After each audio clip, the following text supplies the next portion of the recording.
ברוך אתה אדוני אלוהינו מלך העולם אשר בחר בנו מכל העמים ונתן לנו את תורתו. Baruch atah Adonai noten haTorah. Bendito eres tú, Adonai, nuestro Elohim del universo, que nos escogió entre todas las naciones al darnos su Torah. Bendito eres tú, Adonai, dador de la Torah. Amén. Ok, lecho.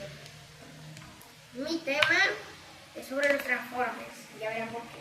Porque la Torah prohíbe que el nazareo se acerque a un muerto, ¿no? Pues porque sí. No, la razón por la que un cadáver contamina es porque representa lo defectuoso y lo físico hacia lo terrenal.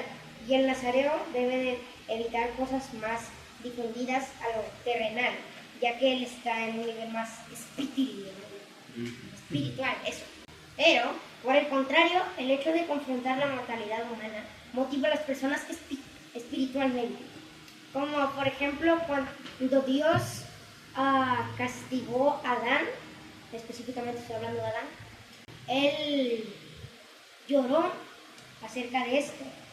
Y es porque cuando el humano comete el pecado, ya sabe que tiene que estar más apegado a lo espiritual en vez de más apegado a lo terrenal. Y de ahí el ejemplo para decir. Y a lo que quiero llegar es que cuando nosotros sabemos que sí es bueno y que no, entonces es más fácil reconocer que sí es espiritual y que es más apegado a lo terrenal. Porque como dijo papá en otras veces, nosotros estamos más apegados a lo terrenal que a lo espiritual, porque nuestro deseo de recibir es más grande. Pero, aunque las personas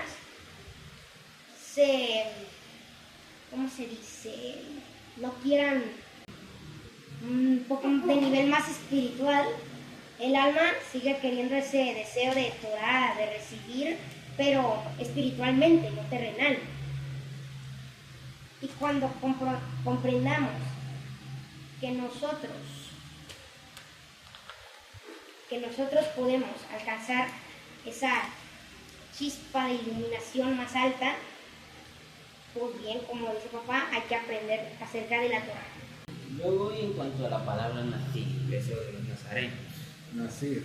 Nazir, así es. Nazareo. Ok.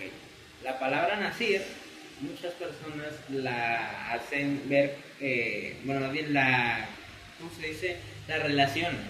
La relacionan con la palabra Neser. De ahí lo de... Ok. Neser es corona.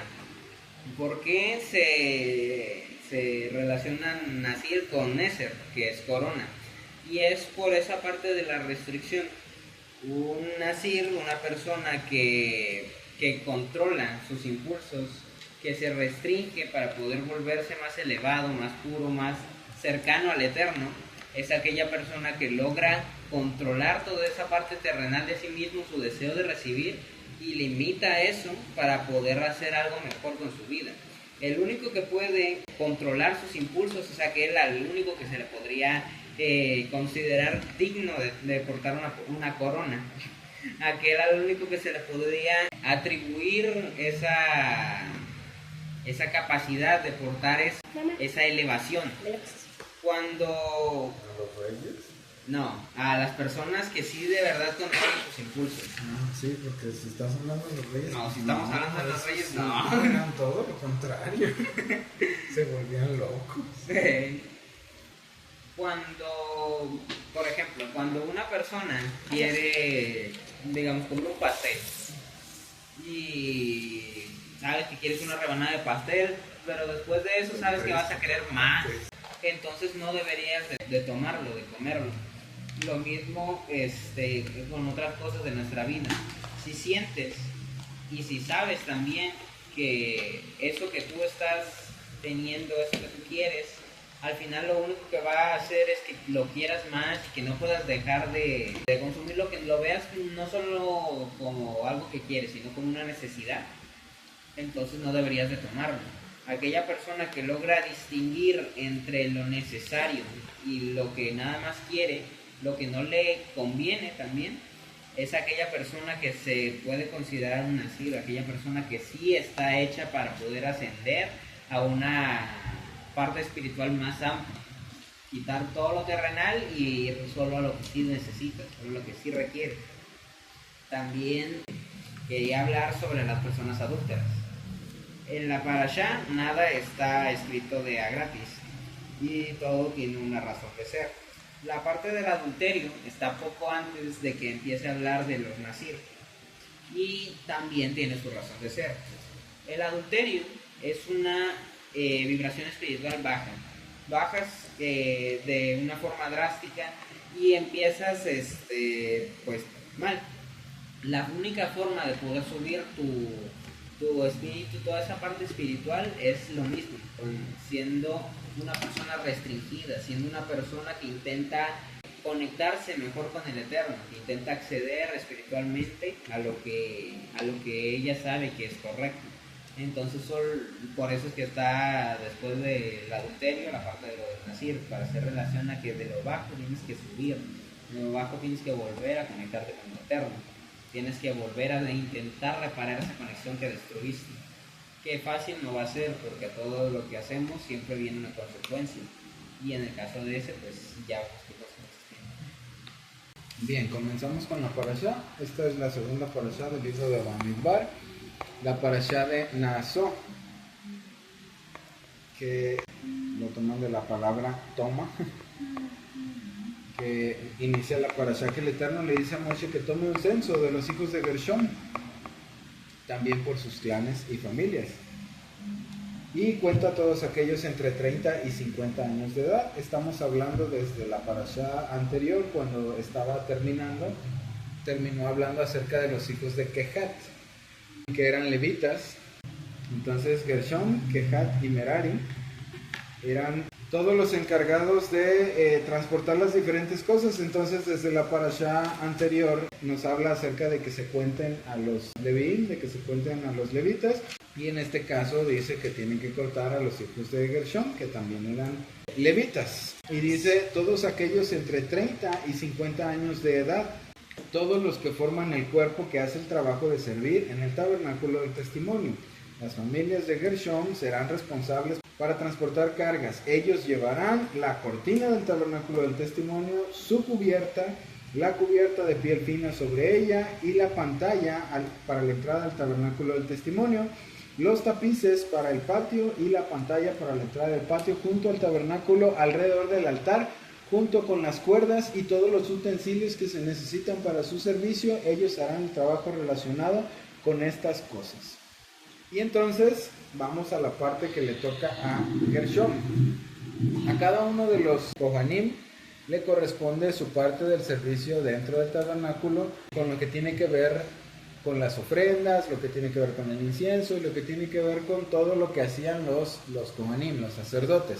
Pero a los hijos de Leví les correspondía ayudar a todo lo que hacían los sacerdotes. Una de las cosas a las que ayudaban los Leví era a cargar. Ellos se encargaban de transportar todo lo que tenía que ver con el tabernáculo para que el tabernáculo fuera armado, desarmado y transportado a sus diferentes lugares. Ahora, ya vimos en las parashot muy anteriores qué es lo que tiene que ver con cada una de las cosas del tabernáculo. Vamos a ver la parte que tienen que cargar los hijos de Gershom, que es todo lo que tiene que ver con la parte de las telas, todo lo que tiene que ver con las cortinas y todo lo que tiene que ver con las cuerdas y obviamente lo que va amarrado a las cuerdas. Entonces, empezamos con la parte de las cortinas. Las cortinas que tienen que ver con nuestra parte espiritual. ¿Qué es lo que hacen las cortinas en nuestro tabernáculo? Sí, se abren para entrar. Vea lo que está dentro de... Lo que hacen las cortinas es dar una cobertura.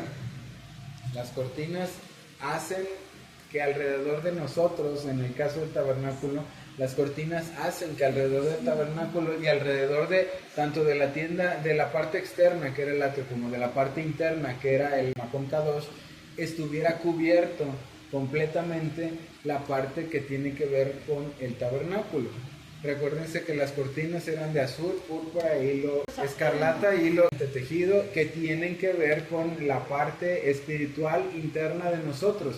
que cuando tocamos ese punto les dije por qué las cortinas tienen los colores que representan la tríada de en medio, que es Gesed, Geburah y Tiferet, y de ahí se brinca hasta Malhut. Yo recuerdo muy bien que hice esa pregunta de por qué no dicen Etzachot y Yesod dentro de la parte de las cortinas. Y es por el hecho de que todas las cortinas, aparte de dar la cobertura, tienen que ver con nuestra parte interna, con la parte que nosotros tenemos que trabajar en nuestra vida propia, que es nuestro balance de Gesed, Geburah y Tiferet, para poder reflejar esa luz en Malhut finalmente. Por eso todas las cortinas que estaban dentro del perímetro del tabernáculo del Mishkan representan esa sefirot, porque eso representa la parte que nosotros tenemos que trabajar internamente para poder delimitar nuestro tabernáculo. Si nosotros no trabajamos en esa parte que tiene que ver con el perímetro de nuestro tabernáculo, no puede levantarse en nosotros un tabernáculo, y si no hay un tabernáculo no hay una conexión con el Eterno, y si no hay una conexión con el Eterno no podemos traer a este mundo luz. Entonces todas y cada una de las cosas dentro del Mishkan, dentro del tabernáculo, son importantes. Dentro de nuestra vida también son importantes. Si nosotros no trabajamos lo que está relacionado con las cortinas, Gesed, Geburah, Tiferet, y traemos esa luz a Malhut, entonces no hay tabernáculo, no hay delimitación, no hay un lugar donde se pueda hacer esa conexión con el Eterno. Entonces, parte que le correspondía a los hijos de Gershom es justamente la parte que tiene que ver con el trabajo interno, la parte que tiene que ver con el trabajo propio que yo tengo que hacer para poder pasar, para poder traer luz a mi vida, a mi tabernáculo, y también para poder traer luz a este mundo, a Malhut. Después dice: Aarón y sus hijos supervisarán todo el trabajo del clan de Gershom, transportando las cargas y sirviendo y asignándole a cada uno la carga. Así es como la familia de Gershom servirá en el tabernáculo del testimonio, y ellos estarán bajo la dirección de Itamar, el hijo de Aarón, el Cohen. Itamar, que como ya se sabe, es hijo directo de Aarón, le corresponde directamente el sacerdocio también, y a él y a todos sus hijos, igual que a Eleazar, que también es hijo directo de Aarón. Después dice: en cuanto a los hijos de Merari, toma un censo también de los clanes y familias, todos aquellos entre 30 y 50 años de edad, todos los que estarán en el cuerpo de servicio en el tabernáculo del testimonio. Su servicio para el tabernáculo será el de cargar las armaduras, los travesaños, los postes y las bases del tabernáculo. También los postes para el perímetro del patio, con sus bases, estacas de tiendas, cuerdas y otros accesorios, y todo lo que tenga que ver con su servicio. Asignan las cargas particulares a las personas específicas por nombre. Lo que tiene que ver con las cargas de los hijos de Merari, ellos se encargan de toda la parte de los postes, las bases, las estacas. Y ahora, ¿qué es lo que representa cada una de las cosas? Los postes, ¿de qué estaban hechos los postes? Bueno, yo quería decir qué significa. No. A ver, ¿qué significa? Los postes son nuestro soporte. Ah, ¿qué más? Nuestro soporte de nuestra vida. Estaban hechos de un metal, pero no me acuerdo de qué. Plata. No, No era plata. casi le atinas. Bronce. Bronce. Era bronce. Los postes estaban hechos de bronce. Y el bronce es representación de la sefirá de Tiferet. Hay que estar cimentados por Tiferet, que diga sostenidos por Tiferet, porque eso cimentado era otra cosa. Sí, el cimiento o la base de cada uno de los postes eran de, acuérdense que los postes que estaban dentro del Makom Kadosh eran de plata. Entonces, el fundamento principal de nuestra vida tiene que estar en la plata, que es una representante de ¿qué? Gesed. El oro es Geburah, la plata es Gesed y el bronce es Tiferet. Entonces, los encargados de la parte del tabernáculo que tiene que ver con la plata y el bronce, que son las bases y los postes, son de la tribu de Leví, de la familia de Merari, que curiosamente significa tristeza. Entonces, estos encargados de esa parte que tiene que ver con nuestro balance y la parte que tiene que ver también con juicio y la parte que tiene que ver con misericordia. Eso es algo que nosotros tenemos que tener presente en nuestra vida para poder otra vez levantar el tabernáculo. Y por último, las estacas que es una representación de la letra Vav y que también son de bronce, son un sostén o un ancla de nuestra conexión. También tienen que ver con nuestra conexión, que nuestro tabernáculo tiene que estar anclado, tiene que estar cimentado en nuestra conexión con el Eterno. Así es como las familias de Merari van a servir en el tabernáculo del testimonio, dirigidos por Itamar, el hijo de Aarón, el Cohen. Moshe, Aarón y los jefes de Israel tomaron un censo de los hijos de Kehat por sus clanes y familias y enumeraron conforme a la orden dada por el Eterno por medio de Moshe. El censo de los hijos de Gershón por sus clanes y familias viene después. Y luego en el 42 dice el censo de las familias de los hijos de Merari por sus clanes y familias. Y luego vienen los números de cada uno. Estos son contados de las familias de los hijos de Merari. Luego en el 46 el censo de los Leviim, los cuales Moshe, Aarón y los jefes de Israel contaron con sus clanes y familias, todos aquellos entre 30 y 50 años de edad, que eran parte de aquellos que trabajan para servir y trabajan para llevar las cargas en el tabernáculo del testimonio, y todos eran 8.580 personas. Conforme a la orden del Eterno fueron nombrados por Moshe, cada uno a su servicio específico o trabajo, y ellos fueron también enumerados como el Eterno había ordenado. Hay una relación entre los temas que se tocan en esta parasha, que son los temas que tienen que ver entre la parte del servicio, la parte de la santidad o la kedushá, la parte que tiene que ver con el Eterno, la parte que tiene que ver con lo muerto, y la parte que tiene que ver con fidelidad y que tiene que ver con pureza. Entonces, en esta parasha, parte de lo que relaciona, o el hilo conductor de todo lo que es la parasha, es nuestra relación con la conexión con el Eterno. Cuando nosotros hacemos X o Y cosa, servimos o dejamos de servir, hacemos o dejamos de hacer, eso tiene una directa relación con nuestra conexión con el Eterno. Cuando nosotros dejamos de hacer, como en el caso de los Leviim, si los Leviim dejan de hacer el servicio que tiene que ser hecho, no puede haber tabernáculo y por ende no puede haber conexión. Si una persona está impura para poderse aproximar al tabernáculo, no puede haber conexión tampoco. Si una persona tiene relación con la muerte, no puede tampoco hacer esa conexión con el Eterno. Entonces toda la relación de esta parashá, que dicho sea de paso es la parashá más larga de todas, es aquello que tiene que ver con nuestra conexión y con nuestro servicio, y que si nosotros no estamos apropiados para el servicio, no podemos tener una adecuada conexión, y que si nosotros buscamos la forma correcta o las maneras correctas, como los ejemplos que acabo de dar hace rato, de acuerdo a las cargas de cada uno de los hijos de Leví, si nosotros hacemos el trabajo que nos compete y buscamos que nuestra vida esté apta para podernos acercar, podemos llegar a tener una correcta conexión. Por el contrario, si no lo hacemos, entonces está esa parte donde no podemos acercarnos al tabernáculo. ¿Qué? Ya que el servicio al Eterno es más importante que cualquier otro servicio, si no se hacía lo que se tenía que hacer, lo que le correspondía a cada uno, entonces no había conexión con el Eterno, ¿no? En el tabernáculo. Ajá. Y si se hacía lo que le correspondía a cada uno, había conexión con el Eterno, ¿sí? Así es. Y así es hasta el día de hoy. Y luego viene una parte de un par de versículos que tiene que ver con ese tema. En el capítulo 5 dice: ordena a los hijos de Israel que echen del campamento a todos con zarat, todos con un flujo, y cualquiera que esté inmundo a causa de tocar un cadáver. Varones y hembras echarán y ponlos fuera del campamento, para que ellos no profanen su campamento donde yo habito entre ustedes.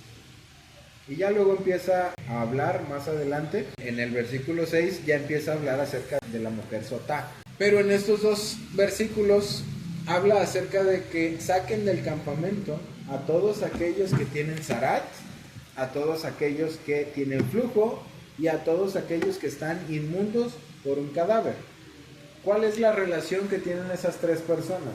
Pecado. Que dicho sea de paso, La muerte. son una tríada. Sí, la relación que tienen esas tres personas es la muerte. Una persona con zarat tiene tejido muerto en su cuerpo. Una persona con flujo, ¿Qué flujo? flujo de cualquier tipo, ya lo vimos en Vallecra, cuando estábamos hablando acerca de una llaga que le está supurando, o acerca de emisión de seminal, o acerca de flujo de la mujer, por ejemplo. Eso también tiene relación con la muerte. Y por último, acerca de una persona que se hizo inmunda a causa de tocar un cadáver, que, dicho sea de paso, un cadáver es un muerto. Entonces, todos esos tienen relación con la muerte. ¿Por qué se tienen que sacar del campamento todos aquellos que están en un estado de impureza a causa de la muerte? Que cuando hay muerte no puede haber conexión correcta con el Yo. Es justo de lo que estaba hablando. Ya lo dijo tu mamá. No. También Yo. ascender, estás en un nivel muy bajo, necesitas ascender para conectarte. A ver, pues, ¿qué vas a decir? No se puede conectar cuando tocas un cadáver, ya que, como bien dije aquí en mi comentario, el cadáver es algo más apegado a la terrenal, algo defectuoso, algo más físico. Sí, el cadáver es puro deseo de recibir, por ende, el cadáver está aterrizado, nos aterriza, está, sí, muerto, y nos hace impuros o nos nubla el juicio o trae a nosotros esa parte de falta de conciencia cuando nosotros tenemos ligadura a la muerte. Cuando no tienes una apta conciencia, una conciencia elevada, no puedes tener el mismo tipo de conexión que cuando tu conciencia está totalmente limpia, totalmente libre, y puedes hacer una conexión correcta con los mundos más arriba, con los mundos más espirituales. Entonces, por eso todo aquello que tenga relación a la muerte se tiene que sacar. En este caso era del campamento, pero nuestra vida es todo eso que tiene relación con la muerte, con lo muerto, con el deseo puro de recibir, que es con nuestra fisicalidad, tiene que ser sacado, tiene que ser quitado, tiene que ser extraído para que pueda existir pureza, para que pueda existir una conciencia elevada, para que pueda existir una verdadera conexión. Por eso es que se tiene que sacar a todas las personas que están en ese estado de impureza, porque ese estado de impureza impide una verdadera y real conexión con el Eterno y profana, por ende, esa conexión que provee el tabernáculo, y profana también el campamento. Porque, como ya les había comentado la semana pasada acerca de los tres círculos están de esa forma puestos: el tabernáculo, el Mishkan, los levitas y luego todo el pueblo, establecidos de la manera en la que tienen que estar establecidos. Y si hay muerte dentro del campamento, los tres círculos se dañan, los tres círculos son afectados. Entonces, en cuanto a lo que tiene que ver con las personas que tienen algo de muerte en sí mismas, por eso tienen que ser sacados, igual que lo que se muere en nosotros, tanto física como espiritualmente, tiene que ser quitado para poder recuperar nuestro estatus de pureza y poder tener una correcta conexión con el Eterno. Después, en el versículo 6, en el 5 dice: el Eterno le dijo a Moshe: dile a los hijos de Israel, cuando un hombre o una mujer cometa cualquier clase de pecado contra otra persona y así rompa la emuná en el Eterno, él incurre en culpa. Tiene que confesar el pecado que ha cometido y hará restitución completa por su culpa. Y añade un 20% y lo das a la víctima de su pecado.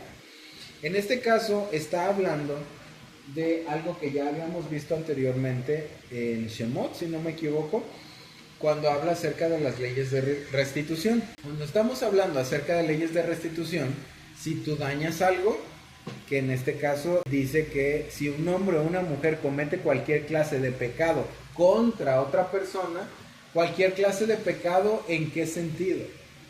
vamos a la parte de lo que significa pecado, porque es una palabra que ya la vamos a ver más continuamente. Tanto la parte de lo que significa pecado como la parte de lo que significa emuná. La parte de lo que es pecado, de acuerdo al Brit Hadashah, no hay una cita más clara de lo que es pecado. Pecado es una transgresión a la Torah, o sea, es ir en contra de lo que la Torah dice o de lo que en la Torah está escrito. Eso sería pecado. Entonces dice que si una persona comete pecado contra otra persona, ¿qué quiere decir que comete pecado contra otra persona? Que le roba, que le daña o que le cualquier otra cosa hace que no debe alguna hacer. cosa que produce un daño en la otra persona, que son cosas que están legisladas dentro de la Torah.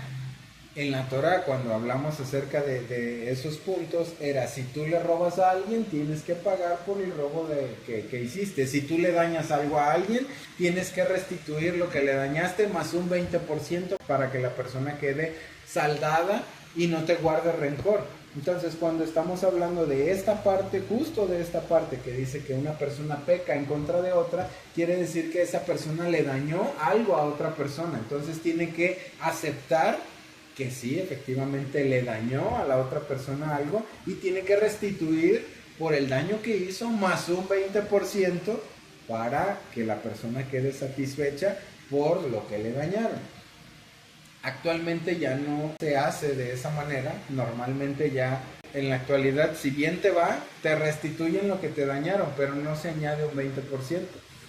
Y no se añade un 20% y en muchas ocasiones las personas quedan con una especie de rencor, por decirlo así, con una especie de molestia, porque pues obviamente si la otra persona no les hubiera dañado, no hubiera habido necesidad de una restitución.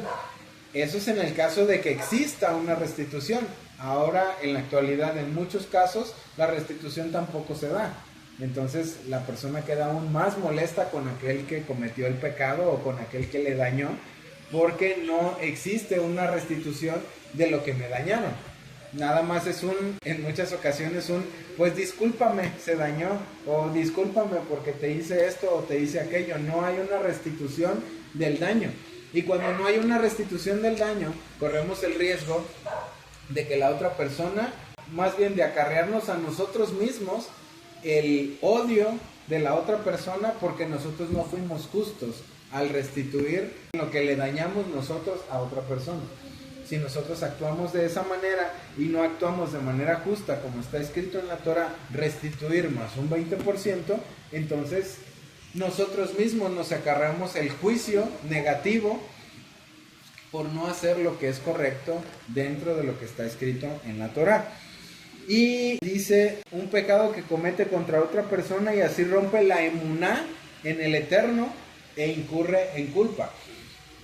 En el caso de la emuná es una palabra que se repite mucho en el Brit Hadashah, en el Nuevo Testamento.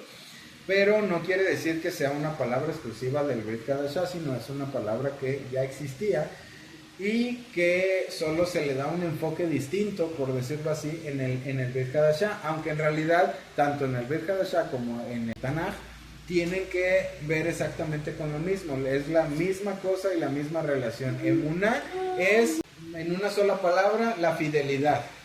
¿Qué es la fidelidad? El actuar de acuerdo a un convenio. Por ejemplo, la fidelidad se toca dentro de esta parashá cuando habla acerca de la mujer sotá, de la mujer que es sospechosa de adulterio. Cuando dos personas se casan, dos personas entran en un acuerdo de fidelidad la una a la otra.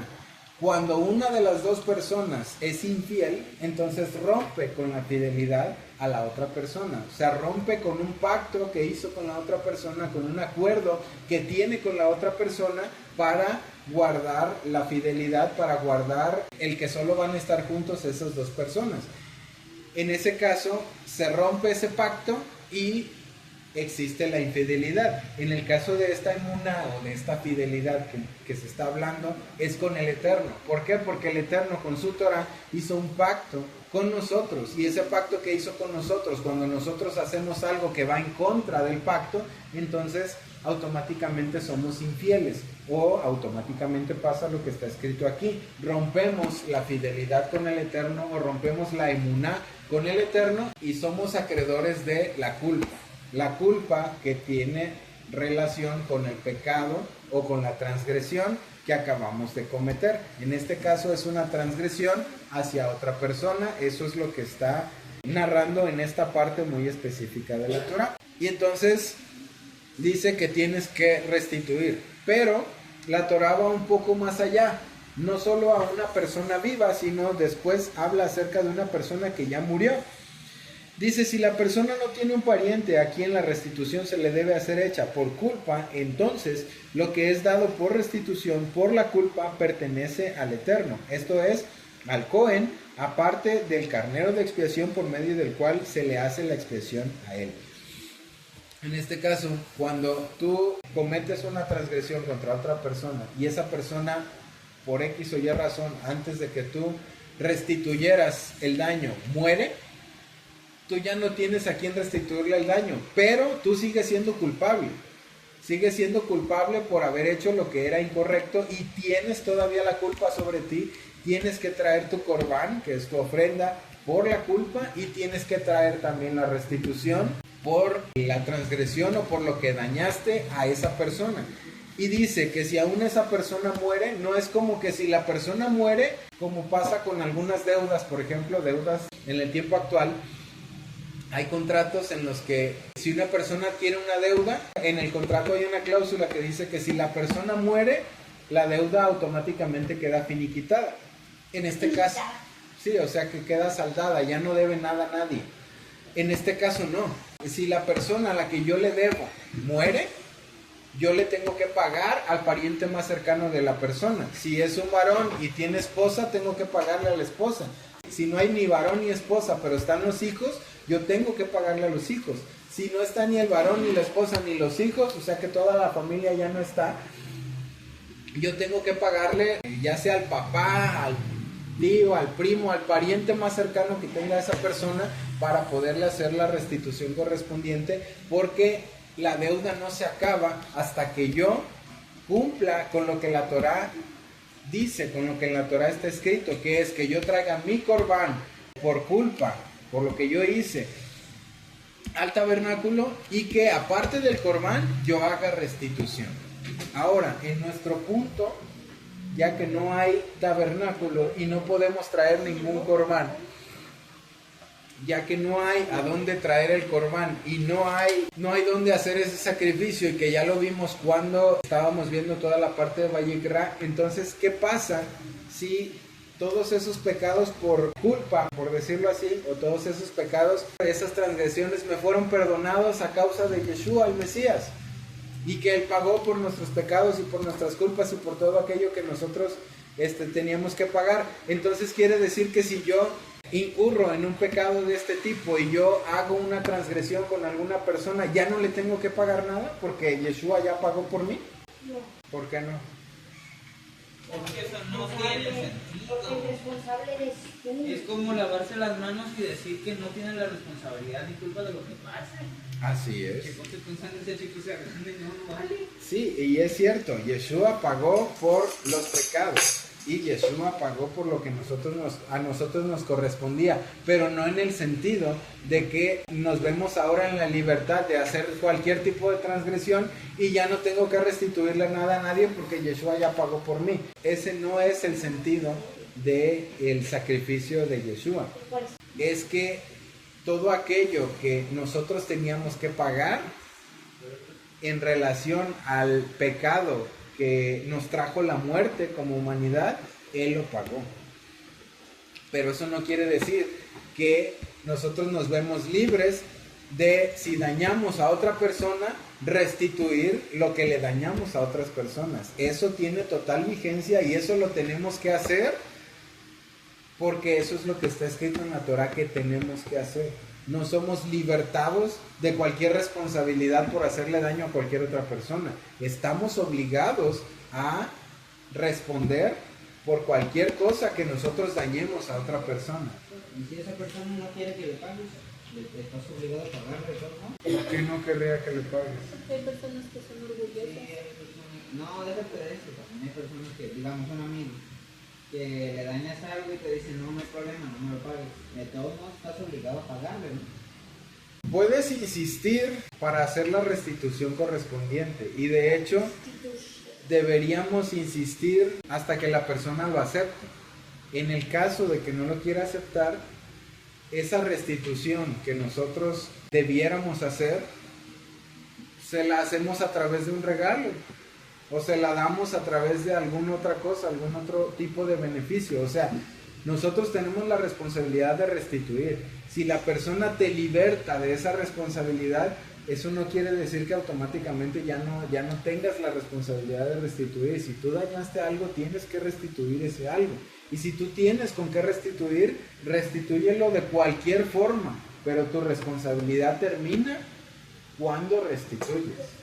Eres libre de culpa, vaya, cuando se hace la restitución. De lo contrario, tú cargas con esa culpa hasta que la restitución es hecha. Entonces, si la persona te dice, como en el caso de, me acordé de Hospicín, de cuando se llevan la azúcar, entonces ahí hubo un daño. Sí se puede, si la persona te exime del daño, digamos que te quita la culpa, estás disculpado, te quita la culpa que cargas por haber hecho el daño.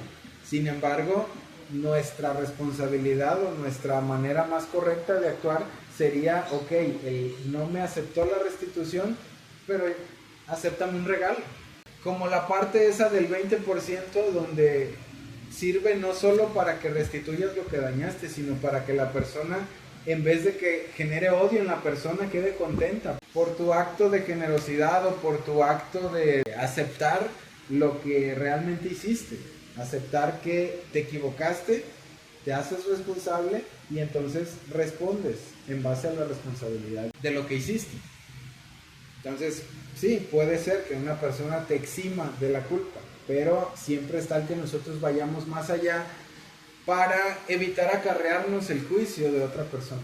¿Por qué? Porque sí puede una persona decirte, ¿sabes qué? Ya, déjalo así, ya pasó, ya no sé qué, ya calla, ya, pero queda esa molestia, esa incomodidad hacia ti en la persona.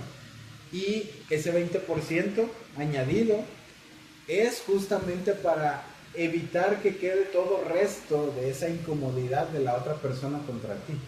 Entonces, sí puede pasar. Después dice en el 5.9, toda contribución que los hijos de Israel dedican y presentan al Cohen pertenecerá al Cohen. Cualquier cosa que un individuo dedique será de él para distribuir entre los Cohanim. Pero lo que la persona dé al Cohen pertenecerá al Cohen. Todo eso es en referencia a aquello que es traído para los Cohanim, aquello que es todo lo que son primicias, todo lo que son de primogénitos, todo lo que son etcétera, etcétera, todo lo que le pertenecía al Cohen, todo es para los Cohanim. Ahora sí, vamos con la parte de la mujer Sotá. En el 5.11 dice, el Eterno le dijo a Moshe, dile a los hijos de Israel, si alguna esposa de un hombre se va en extravío y le es infiel a él, esto es, si otro hombre va a la cama con ella sin el consentimiento de su esposo, así que se convierte en una impura secretamente y no hay testigo contra ella, y ella, sí, porque no hay nadie que pueda atestiguar, y ella no fue sorprendida en el acto, o sea que nadie puede atestiguar, si un ruach de celos viene sobre él, y él está celoso de su esposa, y ella ha cometido impureza, o si un ruach de celos viene sobre él, y él está celoso de su esposa, y ella no ha cometido impureza, él la traerá al Cohen, junto con la ofrenda por ella, 2 kilos de harina de cebada, en la cual no se ha derramado aceite de oliva ni incienso, porque es una ofrenda de grano por celos, una ofrenda de grano para recordatorio, para traer a la mente la culpa. Entonces entramos en la parte de la mujer Sotá, la que es sospechosa de infidelidad. Y hace rato les comenté lo que tiene que ver con la infidelidad, que tiene que ver con la palabra emuná. Entonces, dice aquí que viene un ruaj de celos. O sea que no es como que yo lo sé, solo de repente estoy lleno. Sí, le llega el espíritu de sospechosismo, decían en el cristianismo. O sea que él sospecha de que su esposa fue infiel. Entonces, dice que si llega ese ruaj a la persona, entonces tiene que ir a presentarse al templo con el Cohen y tiene que traer una ofrenda de 2 kilos de harina de cebada. Pero sí hay una parte importante en lo que tiene que ver con el ruaj de celos o con el espíritu de celos y lo que tiene que ver con el asunto de la cebada. Tu mamá les va a decir que... Dinos, mamá. A ver, para mamá. Había dicho tu papá en algún momento, cuando habló acerca de la cebada, por la cuestión del bikurim, cuando hicimos, cuando inició el conteo del Homer, que la cebada era un alimento que se utilizaba para los animales, no para el consumo humano. Principalmente para los animales. Y después había un punto de transformación cuando llegábamos a la fiesta, a esta que inicia, donde ahora lo que se presentaba era el trigo, y entonces tenía que ver con una ascensión desde tu parte más baja animal hasta tu parte de hombre o tu parte más espiritual. Entonces en este caso, cuando viene un espíritu de celos, al hombre,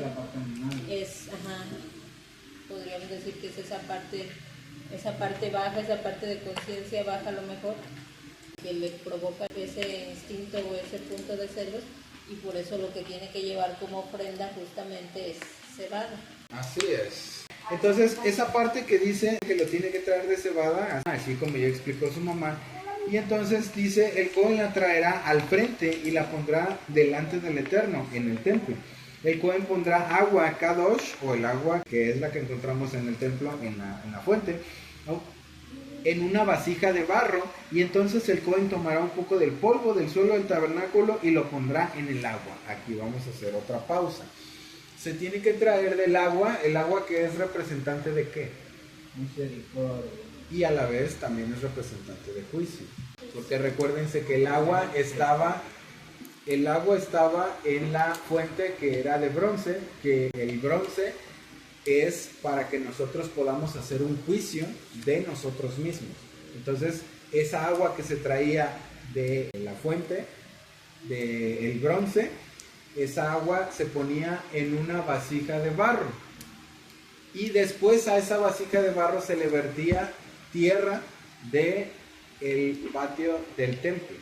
Entonces, toda la relación que tienen estos tres, que también nos encontramos en esta parashá muchas cosas que tienen que ver con el 3, que ya hemos visto en otras ocasiones, que tienen que ver con esas diferentes triadas. Esa parte donde se tiene que combinar, por un lado, el agua, que representa por una parte la misericordia, la tierra, que nos representa a nosotros como seres humanos, o la parte terrenal, la parte aterrizada, la parte que tiene que ver con ese deseo de recibir, y los dos son puestos en una vasija de barro, que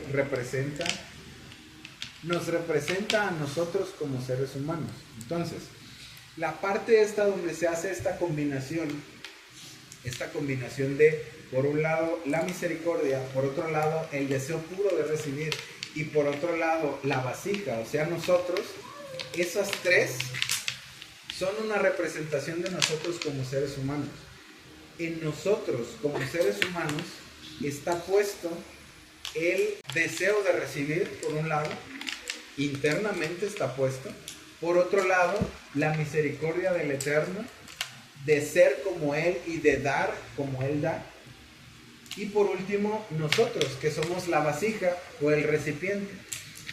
Entonces, se trae esto cuando se trae la mujer delante del sacerdote y se trae delante de la presencia del Eterno, dice aquí, y se hace esta parte de la vasija, este ritual de la vasija, donde se pone el polvo, se pone el agua y se pone todo dentro de una vasija. Es un representante de nosotros puestos delante de la presencia del Eterno, para determinar si somos culpables o no somos culpables en cuanto a lo que tiene que ver con la fidelidad o infidelidad a lo que tiene que ver con el pacto. ¿Cuál pacto? La Torah. El pacto que nosotros hicimos con el Eterno y que justamente ese pacto es del que vamos a hacer la celebración el día de hoy. Bueno, el día de hoy no, el día de mañana. Ese pacto al que tenemos que serle fiel, ese pacto al que tenemos que guardar para probar si nosotros somos fieles al pacto o no somos fieles al pacto, se nos puso a nosotros como vasija en este mundo con, por un lado, el deseo de recibir y por otro lado, el deseo de dar, la misericordia del Eterno. Se puso en una vasija tierra del tabernáculo y agua del tabernáculo, que es justamente lo que el Eterno pone en nosotros. Nosotros somos esa vasija, nosotros somos probados como esa vasija para ver si hay fidelidad en nosotros o no hay fidelidad en nosotros. Después dice, el Cohen pondrá, después del polvo, el agua y todo lo demás, el Cohen pondrá a la mujer delante del Eterno, descubrirá la cabeza de la mujer y pondrá la ofrenda de grano para recordatorio en sus manos. La ofrenda de grano es por celos, mientras el Cohen tiene en su mano el agua de amargura y maldición. Entonces, vamos a hacer otra vez otro recuento de esto. A la mujer, normalmente la mujer tenía la cabeza cubierta. ¿De qué se trata el que tengamos la cabeza cubierta? Algo me acuerdo como cuando apareció con esa parte de saber quién está arriba de ti. Ay, ¿qué más? Por un lado, sí es eso que comentó tu hermano, el que podamos reconocer que hay alguien arriba de nosotros, pero, y la parte más importante, es que el cubrirse la cabeza justamente proporciona una cobertura, una protección. El cubrirse la cabeza se acostumbra no solo dentro del pueblo judío, no solo por el hecho de que reconocemos que el Eterno está más arriba de nosotros, sino porque eso nos sirve como una protección a todo lo que el Eterno es. El Eterno es un flujo constante de luz y de dar. Entonces, si nosotros, como cualquier foco, recibimos de más, ¿qué pasa? Se funde. ¿Qué pasa si una vasija recibe de más? Se quiebra. ¿Qué pasa si metes de más a fuerzas en cualquier contenedor? Lo revientas. Entonces, ¿qué pasa con la parte de la fidelidad o la infidelidad que es probada por medio de nosotros con todo este ritual que se hace con la mujer sotá? Que si a la mujer se le descubre, ¿con qué finalidad? Con la finalidad de que no haya ninguna protección. Y si tiene una vasija suficientemente apta, o sea, si fue fiel al pacto y están mintiendo al traerla al tabernáculo, esa desprotección le va a servir a ella de bendición. Esa agua que ella se toma le sirve de bendición. Y dice que va a ser muy fructífera y que va a tener hijos. Pero por el contrario, si hay infidelidad, si hay transgresión, Explota. exactamente. Si no está preparada la mujer para lo que va a recibir, entonces pasa el efecto contrario. En lugar de ser de bendición, le es de maldición. Algunos dicen que incluso la mujer moría. Que si la mujer era hallada culpable de infidelidad, la mujer después de tomar las aguas, a los días moría. Otros dicen que no, que simple y sencillamente la mujer se volvía estéril y quedaba en un estado deplorable, muy feo. Pero la Torah no especifica ningún ejemplo de que haya pasado con alguna mujer. El punto de la cabeza descubierta y el punto de por qué de lo de descubrir la cabeza es por el hecho de quitar o remover esa protección. Luego dice que tienen que poner la ofrenda en sus manos. ¿De qué nos habla el que nosotros ponemos, como en esta festividad ponemos la ofrenda en nuestras manos, o en las manos del Cohen se ponían anteriormente, y el Cohen mecía delante del Eterno la ofrenda? ¿De qué se trata eso de poner la ofrenda en nuestras manos? Es aquello que tiene que ver con nuestras acciones. es aquello que tiene que ver con lo que nosotros hacemos. Si nosotros con nuestros hechos somos inocentes de aquello de lo que se nos acusa, la ofrenda es aceptada. O sea, nuestros actos son aceptados. Si nosotros somos culpables de lo que se nos acusa, esa ofrenda sirve para que nosotros recibamos maldición. O sea, nuestros actos a la vez nos están maldiciendo. Lo que nosotros hacemos nos bendice o nos maldice. Entonces, por eso la ofrenda es puesta en las manos. ¿Una ofrenda de qué? Una ofrenda de cebada, que tiene que ver directamente con todo aquello que es caído, con todo aquello que es deseo de recibir, con todo aquello que es instinto animal, es puesto delante de nuestras manos. Si nosotros somos hallados fieles al pacto, entonces somos inocentes. Si somos hallados culpables, entonces y viene sobre nosotros la maldición. El Cohen hará jurar diciéndoles: si algún hombre ha ido a la cama contigo, si no te has sido extraviada para hacerte inmunda mientras estés bajo la autoridad de tu esposo, entonces estarás libre de esta agua de amargura y maldición. Pero si tú de hecho te has sido extraviada mientras estás bajo la autoridad de tu esposo y te has vuelto inmunda por algún otro hombre que no es tu esposo, ha ido a la cama contigo, entonces el Cohen hará que la mujer jure con juramento que incluya una maldición. El Cohen dirá a la mujer: que el Eterno te haga objeto de maldición y de condenación entre tu pueblo, volviendo tus partes privadas marchitas, y que tu abdomen se inflame.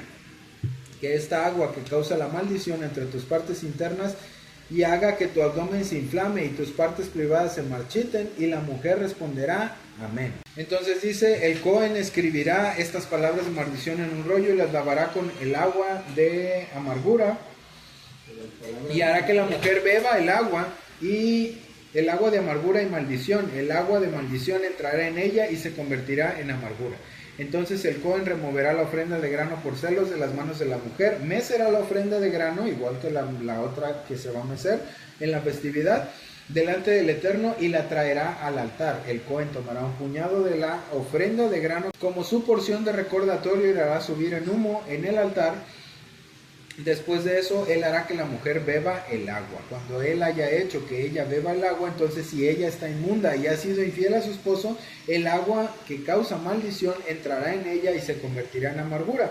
Si su abdomen se inflama y sus partes privadas se marchitarán, y la mujer se convertirá en objeto de maldición entre su pueblo. Pero si la mujer no está inmunda sino limpia, entonces ella será inocente y tendrá hijos. Esta es la ley de celos: cuando una mujer bajo la autoridad de su esposo se va en extravío y se hace inmunda, o el ruach de celo viene sobre el esposo y se pone celoso de su esposa, entonces él pondrá a la mujer delante del Eterno, y el Cohen tratará con ella conforme a toda esta ley. El esposo estará limpio de pecado, pero su esposa cargará con las consecuencias de su pecado. Entonces, después, aquí dice que Cohen va a escribir todas las palabras de la maldición, dice que en un rollo, y que luego las lavará con el agua de amargura, el agua que fue puesta en la vasija de barro, y luego le va a dar el agua a beber a la mujer. Dicen que no se escribía en un rollo, que se escribía en una tablilla, y que lo que se escribía no era la maldición, sino que se escribía el nombre del Eterno. No, que se escribía el nombre del Eterno, y entonces el nombre del Eterno era puesto en el agua, y que entonces el agua entraba en la mujer cuando se la tomaba. Que si la mujer resultaba, por el nombre del Eterno que fue diluido en el agua, resultaba de maldita, era por causa de que no soportaba exactamente, no estaba su vasija limpia o apta suficiente como para soportar esa, ¿cómo se le puede llamar?, esa exposición a lo que contenía la vasija. Sin embargo, si la mujer sí estaba apta o sí estaba preparada, entonces le servía esa agua de bendición. Aquí dice que se tiene que, lo que se escribía era la maldición, se escribía en un rollo y se lavaba con el agua de la amargura o el agua que habían puesto en esa vasija, y después se daba a tomar a la mujer. En su caso, lo que resulta de, sea maldición o sea bendición, es a causa de que nuestra vasija esté preparada para poder ser hallados fieles o ser hallados infieles en lo que tiene que ver con el pacto con el Eterno, con el pacto que nosotros hicimos, que nuestra alma hizo para guardar fidelidad al Eterno. Entonces, cuando nosotros decaemos al punto de lo que tiene que ver con la cebada, al grado animal, a un ruaj de celos, a un juicio nublado, cuando nosotros decaemos hasta ese punto, entonces podemos ser encontrados infieles y acarrear maldición para nuestra vida. Entonces, cuando nosotros actuamos de la manera correcta, actuamos en fidelidad y conforme a lo que está escrito en la Torah, aquello que puede traernos maldición, esa misma cosa nos trae a nosotros bendición. ¿Por qué? Porque estamos siendo fieles, estamos actuando en emuná, que es justamente lo que significa la emuná, actuar de acuerdo a lo que está escrito en la Torah, que tenemos que actuar con respecto a el Eterno. Y termina la parte de la mujer sotá. En el capítulo 6 dice, el Eterno dijo a Moshe, dile a los hijos de Israel, cuando sea que hombre o mujer que haga un voto especial, el voto de Nazir, dedicándose así con pureza al Eterno, se abstendrá con pureza de vino o cualquier otro licor, no beberá vinagre de ninguna fuente, no beberá jugo de uvas, no comerá uvas ni pasas, por el tiempo que permanezca Nazir, no comerá nada derivado de la vid, ni aun las cáscaras de uva o las semillas. Por el tiempo de su voto como Nazir, no se rapará la cabeza hasta el final del tiempo en el cual se ha dedicado. Así para el Eterno será una persona kadosh y dejará crecer largo el pelo de su cabeza. Por el periodo de que su voto por el cual se ha dedicado, así para el Eterno, no se acercará a un cadáver, no será inmundo por su padre, su madre, su hermana cuando ellos mueran, puesto que su dedicación su dedicación a Elohim está sobre su cabeza. Por todo su tiempo de su voto de Nazir será kadosh para el Eterno. Cuando alguien junto a él muera muy repentinamente, así él profana su cabeza dedicada, entonces él se rapará la cabeza el día de su purificación y se la rapará el séptimo día. En el octavo día traerá 2 palomas o 2 pichones. La parte que tiene que ver con el Nazir de alguna forma, cuando una persona hacía un voto para el Eterno, el voto era para dedicarse al Eterno como una persona apartada o como una persona kadosh. En este caso, era dedicarse al Eterno como se dedicaba al Kohen Hagadol, como se dedicaba al sumo sacerdote, como se dedicaba en cuanto al servicio que tiene que ver con el Eterno, a la persona de más alto rango en el servicio al Eterno. Entonces, el Nazir hacía un voto y el reflejo de ese voto era su cabello. El reflejo del voto de Nazir era que dejaba su cabello crecer y tenía el cabello largo, dice, hasta que cumpla con su voto que hizo al Eterno como Nazir.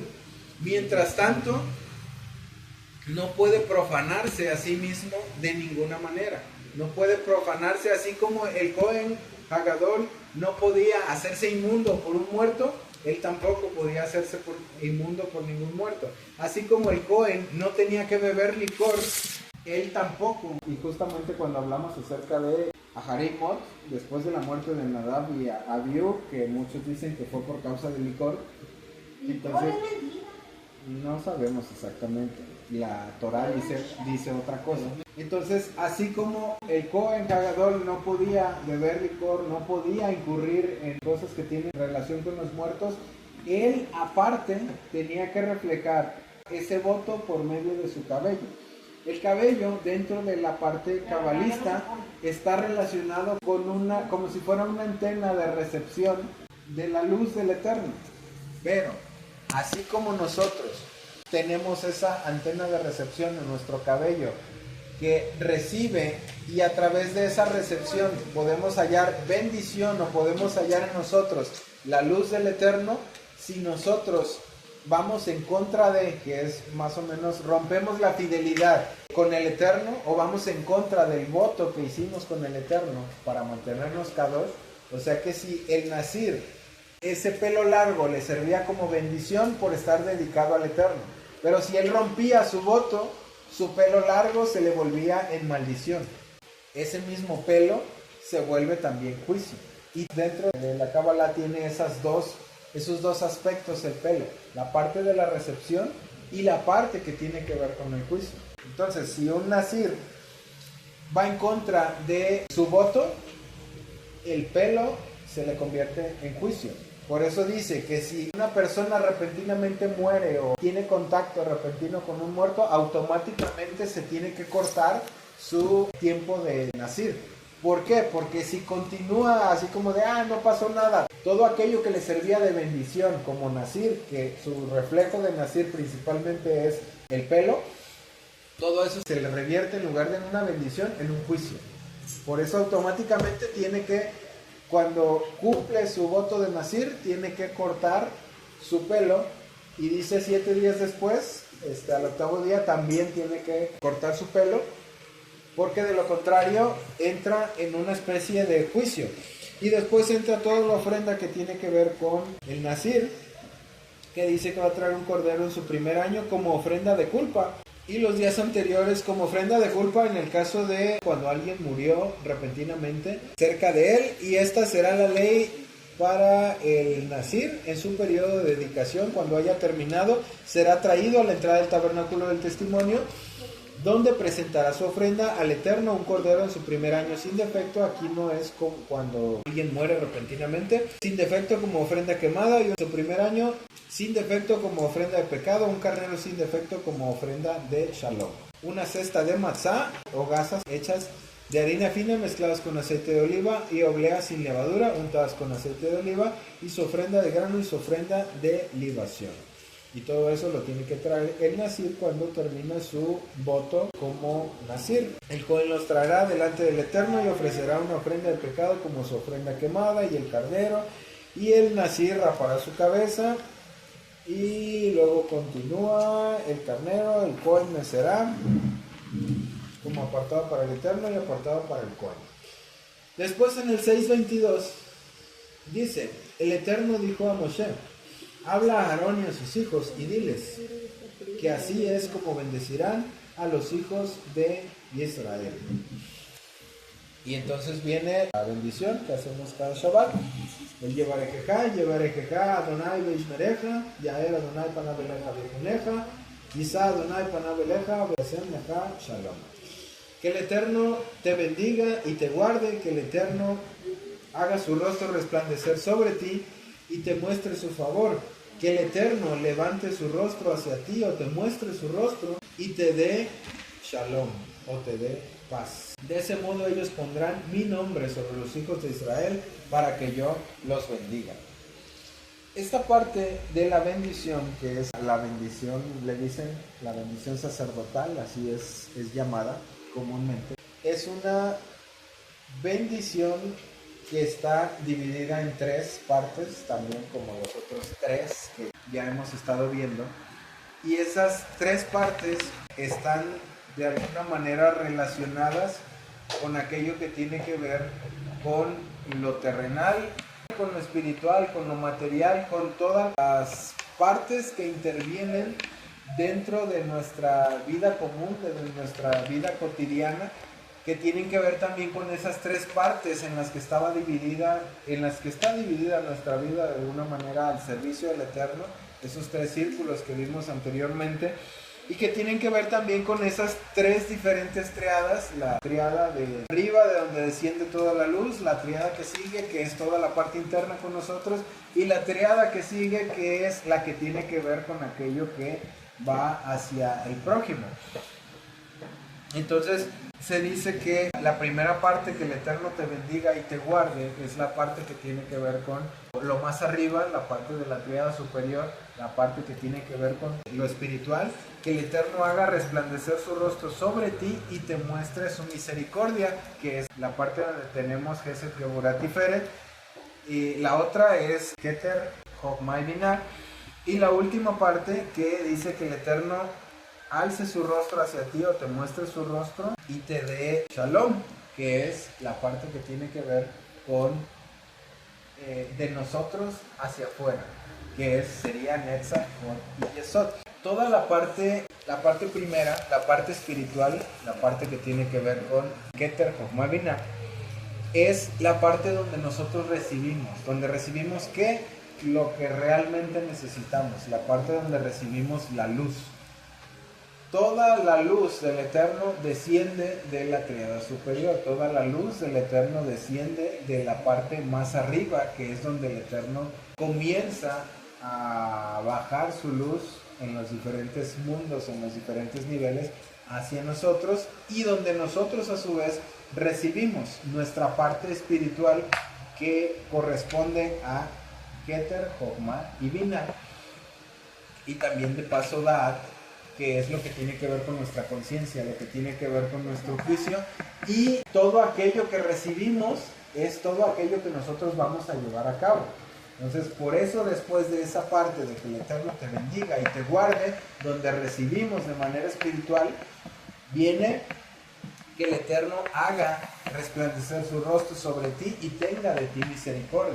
La parte que tiene que ver con el resplandor del rostro, hay una parte dentro del tabernáculo que es la mesa de los panes, que dijimos tiene que ver con todos esos rostros que el Eterno muestra para nosotros en las diferentes circunstancias y en las diferentes formas para hacernos bien, o de otra manera, como dice en esta oración, para tener de nosotros misericordia. Y esa parte es la que nosotros tenemos que canalizar para poderla llevar posteriormente a ese dar en el que ya recibimos como vasija, ya recibimos esa parte de luz del Eterno, esa parte necesaria dentro de nuestra vida material, y posteriormente tenemos que sacar de eso que nosotros recibimos, y es donde entra esa triada siguiente, cuando ya esta parte estamos en Kesed Geburah Tiferet, donde nosotros encontramos finalmente en Tiferet un balance de las dos cosas para recibir de aquello que hemos recibido, para poderlo pasar a una tercera instancia, a un tercer punto, que sería la parte de Netzach, Hod y Yesod, que finalmente desembocan en Malhut, en donde dice la bendición, que el Eterno te muestre su rostro y te conceda la paz. Hay una parte de Bereshit, cuando dice Jacob dice, cuando ve a Esaf, su hermano, el que venía con 400 hombres a recibirlo, cuando dice que Esaf lo recibe, ¿qué es lo que le dice Jacob cuando ve a su hermano? Que es donde se manifiesta justamente esta última parte de la bendición, que es la que se manifiesta con las otras personas. La parte de, vuelvo a repetir, la parte de la tríada superior, Keter, Jochma y Binah, es toda la parte de recepción que nosotros tenemos, la primera parte de la bendición. La parte de Kesed Geburah Tiferet es la segunda parte de la bendición, donde nosotros internamente tratamos con esa recepción que tuvimos de luz, la bajamos a nuestra parte interna para poderla llegar a manifestar. Y la última parte de la bendición, Netzach, Hod y Yesod, donde es esa bendición, esa luz que hemos recibido se manifiesta. Y dice que el Eterno te muestre su rostro y te conceda la paz, que es justamente por eso que estaba diciendo acerca de Jacob. Jacob finalmente, cuando se encontró con su hermano, tuvo paz con su hermano, y le dice Jacob a su hermano que ver su rostro ha sido como ver el rostro del Eterno. ¿Por qué? Porque en Jacob se manifestó esta parte de la bendición, de la parte superior a la parte interna, a la parte donde se manifiesta con las otras personas, donde es que se muestra el rostro del Eterno para nosotros y nos da paz con todos los que están alrededor de nosotros, y muestra su rostro con todos los que están alrededor de nosotros. Entonces, si nosotros trabajamos realmente en cada uno de los niveles, en cada una de las triadas, podemos llegar a tener esta bendición que viene en tres partes, completa en nosotros. Tanto la bendición espiritual de recibir la luz del Eterno, como la bendición interna de podernos beneficiar de esa luz a nosotros mismos, como la bendición externa y materializada, en la que podemos ver el rostro del Eterno y tener paz a nuestro alrededor, si nosotros hacemos lo que tenemos que hacer en cada una de las diferentes secciones en las que tenemos que trabajar. Luego llegamos al capítulo número 7. Ok, vamos a la parte de los números. ¿Por qué 12? ¿Por qué 10? ¿Por qué 5 y 5? ¿Por qué 1? ¿Por qué esto? ¿Por qué lo otro? ¿Ok? Vamos a cada una de las cosas y se repiten 12 veces. ¿Por qué se repiten 12 veces? Primero, porque sí, tiene que ver con las 12 tribus. Y el tener que ver con las 12 tribus es abarcar a todo el pueblo de Israel. Y segundo, porque estas ofrendas, estos korbanot, como les dije la semana pasada, cada una de las 12 tribus tiene una relación con cada uno de los 12 signos zodiacales. Y a cada tribu le corresponde un signo zodiacal. Me equivoqué, por cierto, la semana pasada dije que Cáncer era de la tribu de Judá. Sí, pero no me acuerdo por qué. Resulta que Aries es el de la tribu de Judá. Entonces, dice que se trajeron los korbanot. ¿Qué significa korbanot? ¿Qué es korban? Corbán es una ofrenda. Ajá. Y corbán, la raíz de corbán, ¿cuál es? La palabra corbán tiene que ver con acercamiento, con acercarse, lo que nos acerca.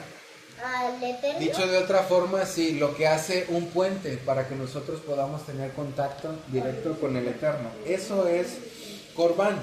Entonces, en este punto hay 12 korbanot que tienen que ver con los 12 diferentes signos, que tiene que ver con los 12 diferentes tikkunim o con los 12 diferentes conjuntos de aspectos que cada uno tiene que trabajar. ¿Con cuál finalidad? Acercarnos, exactamente. La finalidad tiene que ver con acercarnos. Entonces se trajo 12 korbanot correspondientes a los 12 signos, que son 12 tikkunim, que son 12 correcciones que se tienen que hacer para que nosotros podamos parecernos más al Eterno. Y cuando nos parecemos más al Eterno, automáticamente nos acercamos. Entonces, de ahí la parte de los 12 diferentes korbanot. Ahora vamos a ver cada uno de los diferentes korbanot, que en realidad los 12 son el mismo. Vamos a ver cada una de las cosas que se ofrecieron, con qué finalidad, o más bien qué tiene que ver la numerología de cada cosa para que se ofrezcan de esa forma. Todo lo que tiene que ver con los korbanot, o todo lo que vamos a ver, acuérdense que es con la finalidad de acercarnos. O sea, ¿por qué se ofreció todo eso que se ofreció? Con la finalidad de acercarnos. Entonces, comenzamos con las ofrendas. Y dice que se ofreció primero Nachshon, el hijo de Aminadab, de la tribu de Yahudá. Justamente están en el orden en el que van los diferentes signos. En esta parashá en específico van así los signos. Nachshon, el hijo de Aminadab, de la tribu de Yahudá, correspondiente al signo de Aries. Y luego dice el segundo día Natanel, el hijo de Suar, de la tribu de Yisahar, correspondiente al signo de Tauro.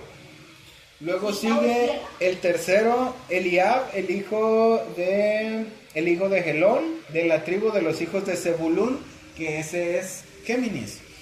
Luego sigue el cuarto, fue Elisur, el hijo de Shedeur, príncipe de la tribu de Reubén. Esa es la que le corresponde a Cáncer, la tribu de Reubén. Luego sigue el sacrificio, ofrenda, 5 machos. El quinto día, Shlumiel, el hijo de Zuritzadai, el príncipe de la tribu de los hijos de Shimeón, que le corresponde al signo de Leo. Luego sigue Virgo. El sexto, Eliasaf, el hijo de Deuel, príncipe de la tribu de los hijos de Gad. A Gad le corresponde el signo de Virgo. El séptimo fue Elishama, el hijo de Amiud, de la tribu de los hijos de Efraín. A Efraín le corresponde el signo de Libra. Después, el octavo es Gamliel, el hijo de Pedazur, el hijo de la tribu de los hijos de Menashe. A Menashe le corresponde el signo de Escorpión. Después sigue el noveno, dice Aminadab, el hijo de Gideón, el príncipe de la tribu de los hijos de Benjamín, Sagitario, que ese le corresponde a la tribu de Benjamín. Luego sigue la tribu de Dan, que nos corresponde a nosotros como Capricornio. Luego sigue Pagiel, el hijo de Ocrán, príncipe de la tribu de los hijos de Asher. Asher le corresponde el signo de Acuario. Y por último, a la tribu que falta, el día 12º es la tribu de Naftalí, que es la que le corresponde el signo de Piscis. Entonces ahí está cada una de las tribus correspondiente a cada uno de los signos, y por eso las 12 diferentes korbanot, que son 12 diferentes tikkunim, que son 12 diferentes cosas que tenemos que concertar, arreglar, mejorar, pulir en nosotros para podernos acercar. Una de las formas en las que podemos aclarar o ver un poco más acerca de qué corresponde conforme al signo y la tribu, lo podemos ver con las 12 bendiciones que vienen al final de Bereshit, que es lo que le dice Jacob a cada uno de sus diferentes hijos. Ahora sí, vamos a terminar con la parte de los diferentes números que tienen que ver con cada una de las diferentes cosas que tenemos que hacer o que tenemos que traer o que tenemos que trabajar para poder hacer ese corbán, para poder acercarnos.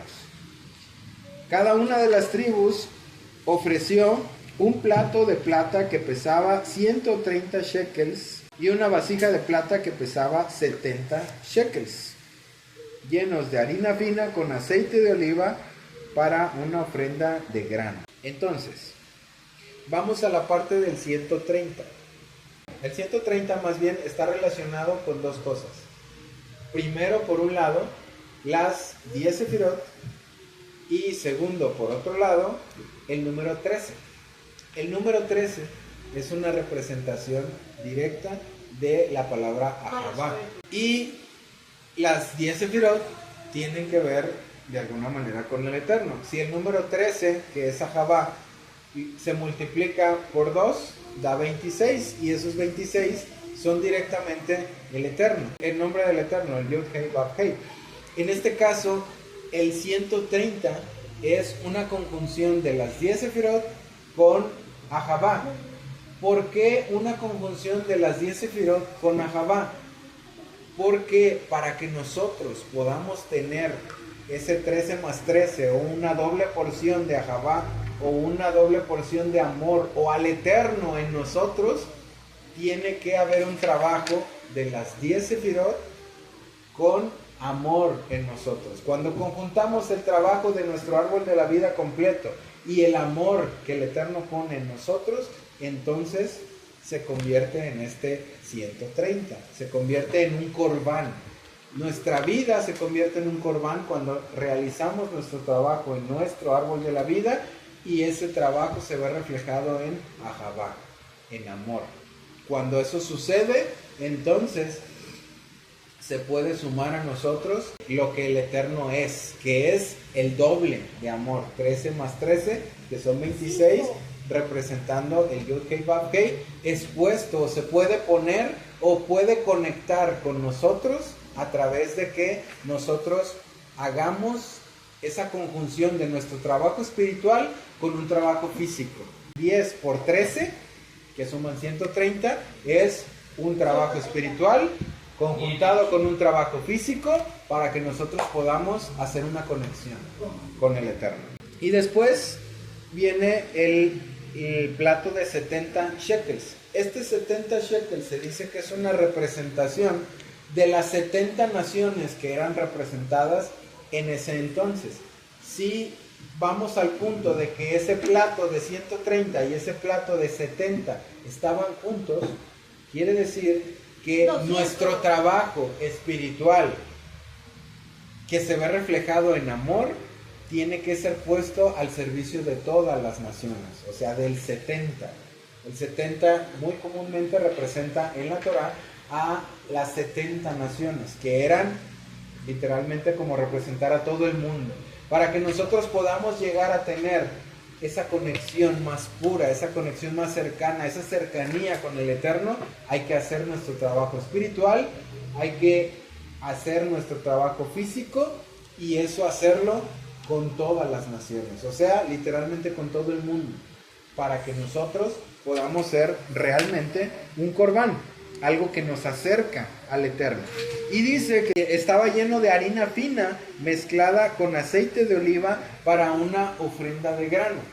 La harina también tiene que ver, al igual que el aceite, como ya les vamos primero al aceite, el aceite, como ya les había comentado, el aceite de oliva es la sangre de las olivas cuando el olivo es machacado. ¿Cómo puede salir aceite de nosotros? Por medio de la oportunidad. ¿En dónde estamos? En la oportunidad. Estamos en Bamidbar. ¿Cómo sale el aceite de nosotros? Para que nosotros...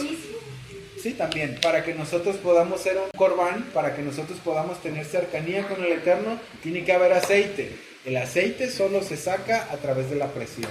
Y también a través del esfuerzo que se hace. Sí, cuando nosotros ejercemos presión, ya sea una presión que viene de parte del Eterno por la oportunidad, o una presión de nosotros mismos porque nosotros decidimos el presionarnos para trabajar, de ahí sale el aceite. Y la harina es una provisión de dos fuentes. ¿Cuál es la fuente principal? El trigo. Sí, ¿y de dónde viene el trigo? De las inversiones. ¿Y de dónde surge? De la semilla viene el trigo. ¿Y de dónde viene la semilla? Del Eterno. Vaya, hasta que... El trigo es una conjunción de dos cosas. Primero, cuando hacemos la oración del pan, ¿qué decimos en la oración? Bendito seas tú, Eterno, nuestro Elohim del universo, que hace surgir el pan de la tierra. Ok, entonces, ¿quién es el que nos da el pan? ¿Quién es el que da la provisión? Sí, el trigo. El Eterno puso la tierra para que fuera sembrada y Él hace surgir el trigo de la tierra. Ahora, para que el trigo se convierta en harina, ¿qué tiene que suceder? Exactamente, tiene que haber intervención de nosotros como seres humanos. Nosotros hacemos el trabajo de lo que el Eterno por misericordia nos da. El Eterno hace surgir el trigo, pero el trigo no surge de la tierra pan, ¿verdad que no? Surge trigo. Para que el trigo se convierta en pan, nosotros tenemos que hacer el trabajo. Nosotros tenemos que labrar la tierra, tenemos que moler el trigo y tenemos que separar lo que sirve y lo que no sirve del trigo. Entonces, para que exista esta harina que existe como un corbán, que existe como algo que nos acerca al Eterno, nosotros tenemos que hacer el trabajo. El Eterno provee su misericordia. ¿Para qué? Para que el trigo pueda surgir de la tierra. Pero para que el trigo se convierta en un verdadero corbán, para que aquello que la misericordia del Eterno permite en nuestra vida sea algo que nos conecte con Él, nosotros tenemos que hacer el trabajo para que se logre esa conexión. Entonces, este corbán está compuesto de muchos corbanot chiquitos, en realidad. Todo y cada una de las cosas que están en este corbán son representación de nuestro trabajo para podernos acercar al Eterno. Si no hay un trabajo real en nosotros, si no hay un trabajo continuo en nosotros, en las diferentes áreas que tienen que ver con nuestra vida, por un lado no existe esa conexión. Por un lado tenemos el trigo que se tiene que convertir en harina. Eso es a través de nuestro trabajo. Pero hay una distinción entre el trabajo que tenemos que hacer de manera interna, que tiene que ver con el olivo, y el trabajo que tiene que ver con las oportunidades que el Eterno nos da, que también son de manera interna y también se hacen de manera interna, pero en una somos nosotros haciendo el trabajo que nos corresponde, y en otra es el Eterno proveyendo la oportunidad para hacer el trabajo que nos corresponde, para que podamos llegar a ser realmente un corbán, que podamos realmente hacer ese acercamiento que tenemos que hacer, porque es parte de nuestro tikkun, es parte de nuestra vida y es parte del acercarnos al Eterno. Después dice un sartén de oro de 10 shekels. ¿Qué representa el número 10? Las 10 sefirot, sí. Volvemos a la parte de el trabajo que tenemos que hacer en nuestro árbol de la vida. Y luego sigue un novillo, un carnero y un cordero, que es una triada, en su primer año, como ofrenda quemada, y un macho cabrío como ofrenda de pecado. Todos estos son representación de la fragmentación a la unidad. 1, 1, 1, 1. Todos esos 1 se convierten en muchos, pero todos son para un mismo propósito. ¿Cuál es el propósito? Que nosotros podamos acercar al Eterno. Y para el sacrificio de ofrendas de Shalom, 2 bueyes, 5 carneros, 5 machos cabríos, 5 corderos en su primer año. Y hasta ahí se termina la parte de lo que tiene que ver con las ofrendas. Luego sigue para el sacrificio de Shalom. ¿Cuál es el sacrificio de Shalom o cuál es el Korban Shelamim? El Korban Shelamim es el que comemos delante de la presencia del Eterno, el que usamos para agradecer y para compartir. Ese es el Korban Shelamim. Este Korban Shelamim era constituido por 2 bueyes, 5 carneros, 5 cabras y 5 corderos, tocando cada uno de los diferentes aspectos que vimos en cada uno de los diferentes animales que entran dentro de cada uno de los diferentes korbanot. Entonces, ¿qué es lo que nosotros ponemos delante del Eterno? Lo que nosotros comemos delante del Eterno con este Korban Shelamim. 2 bueyes, dejamos de lado nuestra comodidad y el pisotear a otros. 5 carneros, dejamos de lado la rencilla, los pleitos y la ira para dar paso a el inicio de estos korbanot, a Javá, al amor. 5 machos cabríos, dejamos de confiar en nuestra propia seguridad y en nuestra propia fuerza para empezar a confiar en el Eterno. Y 5 corderos, dejamos de ser mensos, sí, dejamos de ser guiados por cualquier cosa para simple y sencillamente ser guiados por el Eterno. Y todo eso que acabamos de ver, en el caso de los 2 bueyes también es multiplicidad o fragmentación para llevar a la unidad. En el caso de los 5 es aquello que tiene que ver con trabajar, la parte que tiene que ver con Seir Anpin hasta la parte de Hod, que es donde trabajamos con los otros, que es Gesed, Geburat, Tiferet, Netzach y Hod. Esos 5 aspectos que nosotros trabajamos, ¿con qué finalidad? Con la finalidad de poder llevar esa luz a las naciones. La finalidad de trabajar en esas 5 sefirot en específico es trabajar toda nuestra área interna para después con las 2 piernas que son Netzach y Hod, caminar o avanzar hacia llevar luz a las otras personas. Entonces, esos 5, 5, 5 y 5 y esos aspectos que trabajamos en cada uno de los diferentes animales y eso que tiene que ver con los diferentes números, eso que tiene que ver con la Javá, eso que tiene que ver con el trigo, lo que tiene que ver con el aceite de oliva, todo es un conjunto que está relacionado finalmente a que nosotros podamos ser un corbán o a que nosotros podamos acercarnos al Eterno. Entonces, para que nuestro signo, y qué curioso que es para todos los signos, el mismo sacrificio, para que cada uno de los signos, para que cada una de las tribus y para que cada uno de los aspectos a nivel global se pueda trabajar, más bien se pueda llevar a una cercanía con el Eterno, hay que trabajar con cada una de las diferentes cosas que comprenden este Korban para que haya un trabajo correcto, un trabajo consciente, un trabajo apto para que nos podamos acercar al Eterno, para que podamos hacer nuestro tikkun, para que podamos hacer nuestra corrección, para ahora sí como una manera general de que nosotros podamos tener todas las bases cubiertas, todos los aspectos cubiertos para podernos acercar realmente al Eterno. Así terminamos esta parashá, la parashá de Naasó, la parashá más larga de toda la Torá.